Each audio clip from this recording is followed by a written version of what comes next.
सतगुरु माता सुदीक्षा सविंदर हरदेव जी महाराज की जय। निरंकारी राजमाता गुरु बचन अवतार की जय। एक तू ही निरंकार। सांसों की पूंजी ईश्वर को जो अर्पित हो जाएगी, यूं ही ना बेकार रहेगी, जग में कीमत पाएगी। गुरु सेवा में लग जाए तो धन की होती कीमत है, गर नीचा हो जाता है तो मन की होती कीमत है। गुरु के आगे झुक जाए तो सर की होती कीमत है, संत अगर आते जाते तो घर की होती कीमत है। दर्शन के अभिलाषी हैं तो नैनों की भी कीमत है, कर्मों में ढल जाते हैं तो बचनों की भी कीमत है। कहे हर देव गुरु का बनकर ये जीवन अनमोल बने, है बेगर्ज अगर भक्ति तो तन मन धन अनमोल बने। सांसों की पूंजी ईश्वर को जो अर्पित हो जाएगी, यूं ही ना बेकार रहेगी, जग में कीमत पाएगी जी। सतगुरु माता सुदीक्षा सविंदर हरदेव जी महाराज की जय। निरंकारी राजमाता गुरु बचन अवतार की जय। प्यार से कहिए धन निरंकार जी। महापुरुषों सतगुरु की अपार रहमत और आप संत महापुरुषों की दया दृष्टि कृपा दृष्टि से दास आज इस रूप में आप सभी के समक्ष पवित्र संपूर्ण हरदेव वाणी के पद की विवेचना आप संत महापुरुषों के चरणों में बैठ करके जो कुछ सीखा है उसी अनुसार करने की कोशिश कर रहा है। इसमें जो कुछ भी त्रुटियां होंगी उसे नादान बच्चा समझकर बख्श लीजिएगा और अपनी कृपा दृष्टि दया दृष्टि दास के ऊपर बनाए रखिए, जिससे दास भी इस निरंकार की रजा में रहकर पार ब्रह्म परमात्मा इस निरंकार अकाल पुरुष अल्लाह ताला का हर पल हर क्षण एहसास करते हुए अपने जीवन की एक एक सांस को सतगुरु के आदेशों और उपदेशों पर ढाल पाए, लगा पाए। यहाँ सतगुरु बाबा हरदेव सिंह जी महाराज की ये पवित्र वाणी जिसमें हुजूर ने इस बात को बताया है हम सभी गुरसिखों को कि इंसान की जो सांस चल रहे हैं जिसके कारण इस शरीर की कीमत है, क्योंकि इस बॉडी को हम सजाने संवारने में निखारने में दिन रात ये किए हुए हैं, लेकिन जरा सा सोच करके देखें जैसा हुजूर फरमाते थे कि मौत तो आनी ही है, मौत से घबराएं क्यों, मौत के आने से पहले जिंदगी से जाएं क्यों। तो हुजूर कह रहे हैं कि सांस की कीमत ये जो 24 घंटे आ रही है और जा रही है, अगर इसकी डालनी है, अगर इन सांसों की कीमत बनानी है हमें, तो उसका एकमात्र तरीका है इस पार ब्रह्म परमात्मा इस निरंकार का एहसास।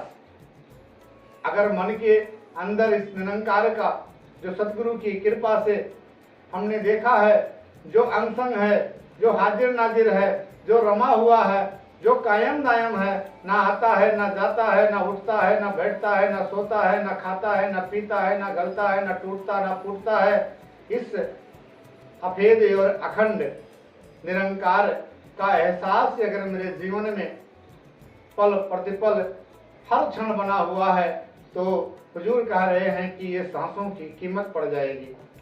आगे फरमा रहे हैं कि अगर इस शरीर से हम दिन रात मेहनत मशक्कत करके जो कुछ भी धन अर्जित करते हैं, जिसके लिए दिन रात लगे हुए हैं मेहनत करने के लिए, मशक्कत करने के लिए, और खून पसीने से, मेहनत से जो कमा करके हम धन लाते हैं, तो सदगुरु कह रहे हैं कि अगर इसकी मोल डालनी है, इसकी कीमत डालनी है, तो यह एक ही तरीके से इसकी कीमत धन की बढ़ सकती है।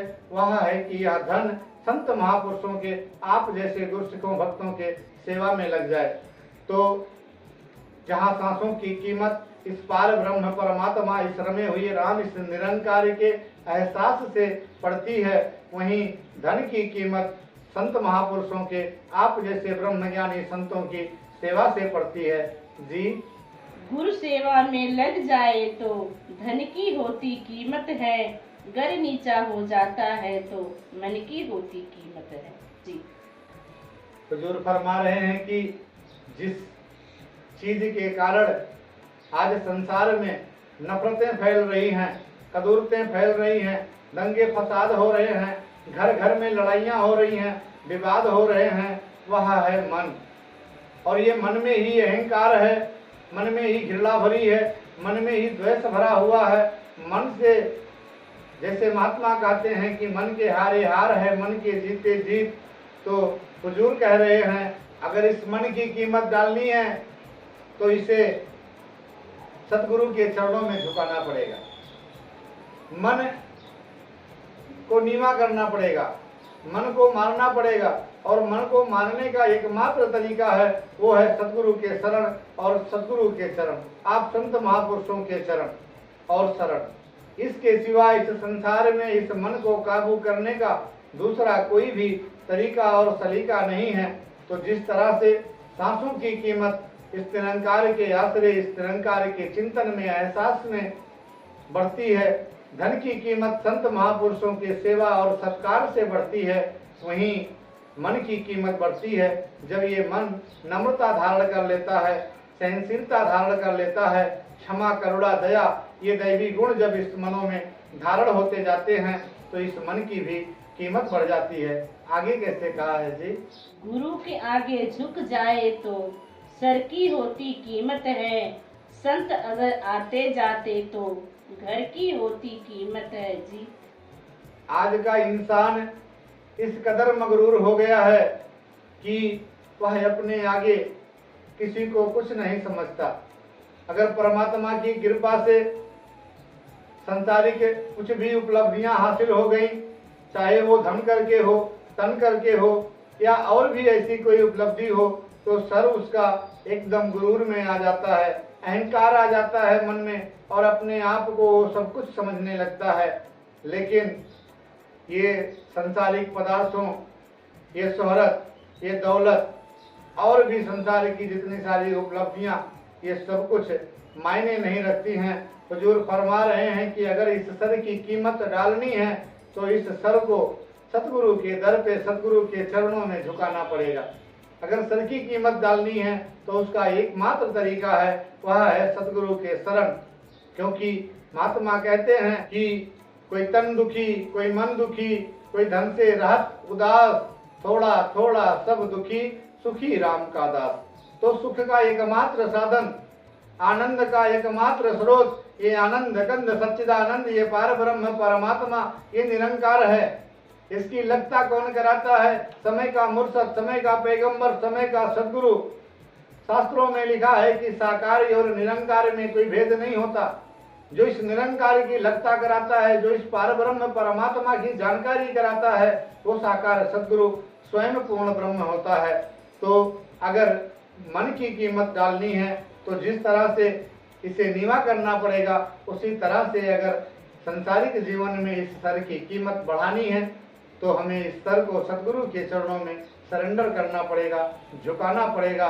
और इसके बाद फिर मेरे मन का जो वो गुरूर, जहाँ दास ने पहले कहा कि वो संसारिक दौलतें, संसारिक शोहरतें, हम अक्सर अपने घरों के साज सजावट में दिन रात मशगूल रहते हैं। अच्छे से अच्छी लाइट, अच्छे से अच्छा फर्नीचर, अच्छे से अच्छा डिजाइन, सजावट, एसी, पंखा, कूलर, फ्रिज, वॉशिंग मशीन, ऐसे तमाम वो इलेक्ट्रिक के सामान या सुख साधन के सामान हुजूर फरमा रहे हैं कि मुबारक हैं ये सारे पात्र, ये सारे सामान घरों में, लेकिन अगर घर की शोभा सच्चे मायने में बढ़ती है तो वह तभी बढ़ती है जब ये आप जैसे ब्रह्मज्ञानी संत महापुरुष गुरसिख भगत घर के अंदर आते और जाते रहते हैं।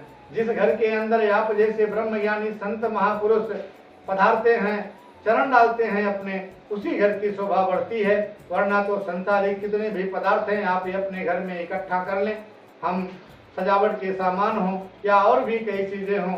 हुजूर ने अपनी वाणी में एक बार फरमाया था कि घर के अच्छे अच्छे और आलीशान फर्नीचर भी अगर बिजली चली जाती है तो हमें दुख देते हैं, उससे ठोकर लगती है, हम अपने ही घर में अपने ही उस सजावट के सामान से टकरा करके गिर पड़ते हैं और चोट लग जाती है।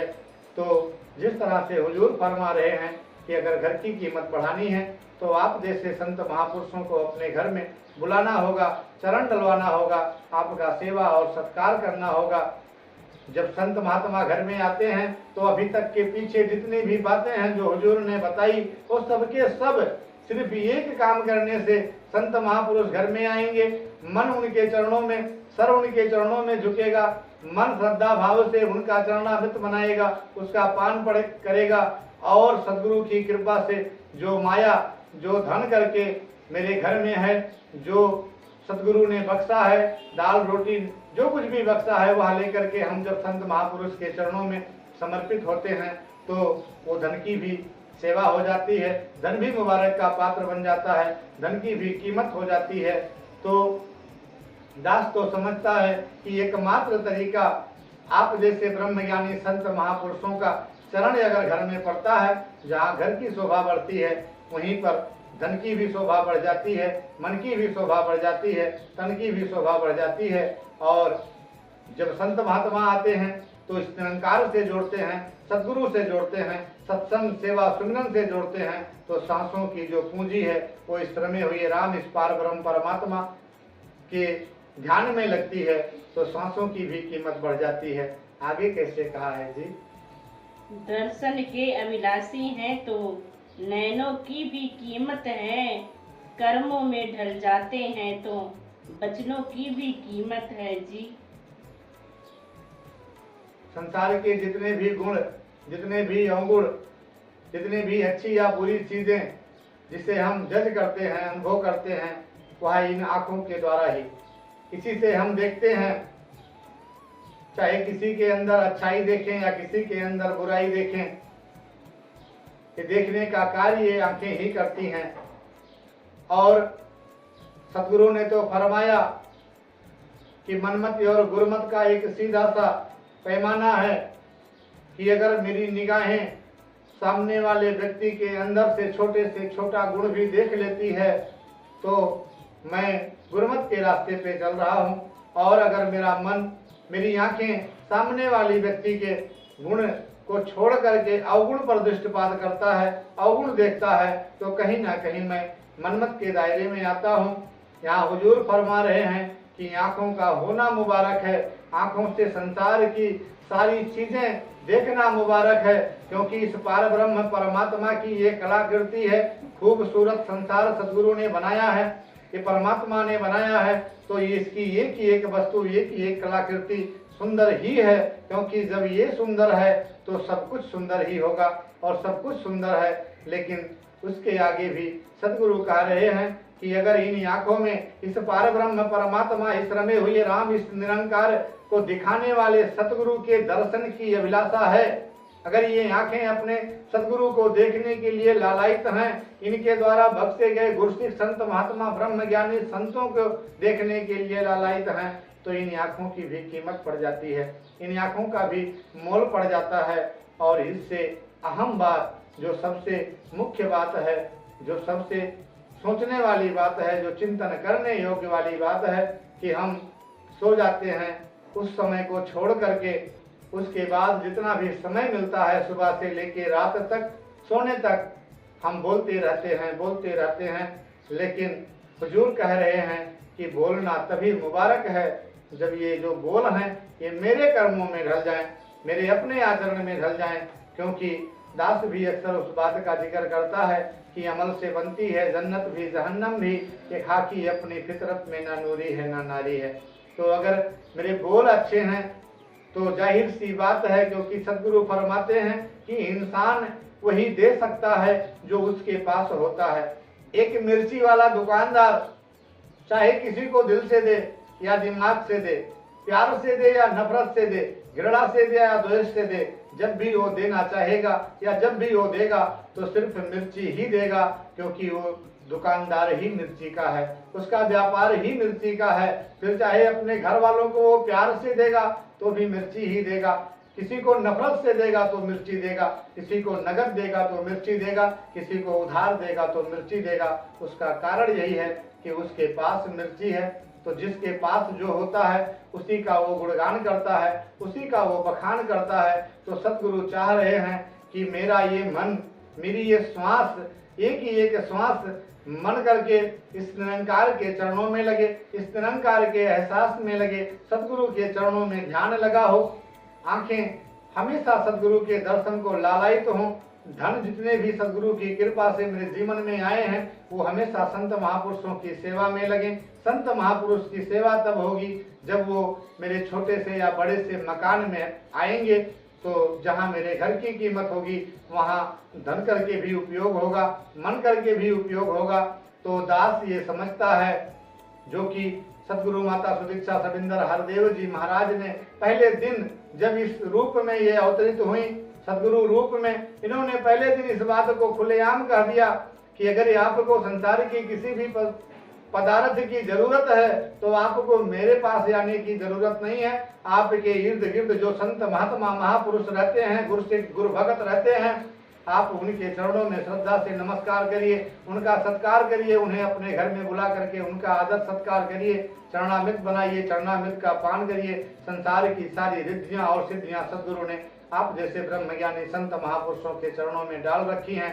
तो अगर ये संत महापुरुष आप जैसे घरों में आते रहेंगे तो पीछे की जितनी भी लाइनें हैं जो हुजूर ने फरमाया है वो सब कुछ सहज में होता रहेगा। और जब संत महात्मा घर में आएंगे तो वो आशीर्वाद ही दे करके जाएंगे। संसारिक सारी सुविधाएं, सारे सुख के संसाधन वो आशीर्वाद रूप में दे करके जाएंगे। और संत महात्मा दाता होते हैं, क्योंकि ये सतगुरु के सर के ताज होते हैं। तो ऐसा कुछ दिखावा भी हमें नहीं करना है कि मैं किसी विशेष आयोजन प्रयोजन पर ही इनको बुलाने का प्रयास करूं। जब भी हो, जैसे भी हो, छोटे से छोटे आयोजन और प्रयोजन में ध्यान इस बात पे लगा रहे कि एन केन पर करें किसी भी तरीके से संत महापुरुष का चरण मेरे घर में पड़े। यही याचना, यही कामना, यही प्रार्थना कि हे दीनदयाल सच्चे पातशाह सतगुरु माता सुदीक्षा सविंदर हरदेव जी महाराज, दया करो, कृपा करो, मेहर करो कि आपके बताए हुए एक ही एक आदेशों और उपदेशों पर सत वचन करके चले जाएं, चलते जाएं और अपना लोक सुखी और परलोक सुहेला कर पाए। आगे कैसे कहा है जी? कहे हरदेव गुरु का बन करे ये जीवन अनमोल बने, है बेगर्ज अगर भक्ति तो तन मन धन अनमोल बने। जी, सतगुरु बाबा हरदेव सिंह जी महाराज का ये हल्फिया बयान है कि अगर ये सारी प्रक्रियाएं जो पहले पद से लेके लास्ट तक हुजूर ने फरमाया, ये सभी तब तक संभव नहीं हो सकते जब तक हम सतगुरु से दूर रहते हैं। अगर इस जीवन को सतगुरु के हवाले कर दिया, अगर सर सतगुरु के चरणों में झुका दिया एक बार, तो ताउम्र जब तक श्वास है इस शरीर में तब तक झुका रहे और सतगुरु के एक ही एक आदेश और उपदेश को मानते चले जाएं, तो मेरी बंदगी शुरू होगी। और उसके आगे भी हुजूर ने कहा कि बंदगी वही मुबारक है, भक्ति वही मुबारक है जो बेगर्ज हो, क्योंकि पवित्र अवतार वाणी में ये शब्द आया है कि तन मन धन तीनों से ऊंची वह सेवा कहलाती है, जो होवे निष्काम निरीक्षित वह सतगुरु को भाती है। तो मन में कोई कामना नहीं, कोई याचना नहीं, कोई चाह नहीं, चाह गई चिंता गई मनवा बेपरवाह, जिसको कुछ नहीं चाहिए वो साहों का साह। शहंशाह के बच्चे हैं, सतगुरु की कृपा से इस रमे हुए राम को जाना है, अपने वजूद को पहचाना है। तो बस अब जितनी भी सांसें इस तन में बची हैं, सब सदगुरु के आदेशों और उपदेशों की पालना करते हुए एक एक गुरुसी की, एक संत, एक महापुरुष का सत्कार करते हुए, सम्मान करते हुए बीत जाए। और जैसा हुजूर का ध्यान है, जैसा सदगुरु का आदेश आए, वैसा हम करते चले जाएं। तो दास इन्हीं वचनों के साथ क्षमा प्रार्थी है। बोलने के दरमियान जो कुछ भी शब्द दाएं बाएं गए होंगे उसे दास की धृष्टता समझते हुए बख्श लीजिएगा। और ये अपनी कृपा दृष्टि, दया दृष्टि दास और दास के परिवार के ऊपर भी बनाए रखिए, क्योंकि आप सब कृपा सिंधु हैं, दया के सागर हैं। संसार की सारी रिद्धियां और सिद्धियां भी आपके श्री चरणों में सदगुरु ने रखा है। तो जहाँ सांसारिक रूप से भी तन मन धन करके स्वस्थ रहें, वहीं इस आध्यात्मिक रूप से भी हर पल हर क्षण इस पार ब्रह्म परमात्मा ईश्वर में हुए राम, इस निरंकार के एहसास में बिताते हुए सतगुरु के आदेशों की पालना करते हुए अपना लोक सुखी और परलोक सुहेला कर पाए। सतगुरु माता सुदीक्षा सविंदर हरदेव जी महाराज की जय। निरंकारी राजमाता गुरु वचन अवतार की जय। प्यार से कहिए धन निरंकार जी।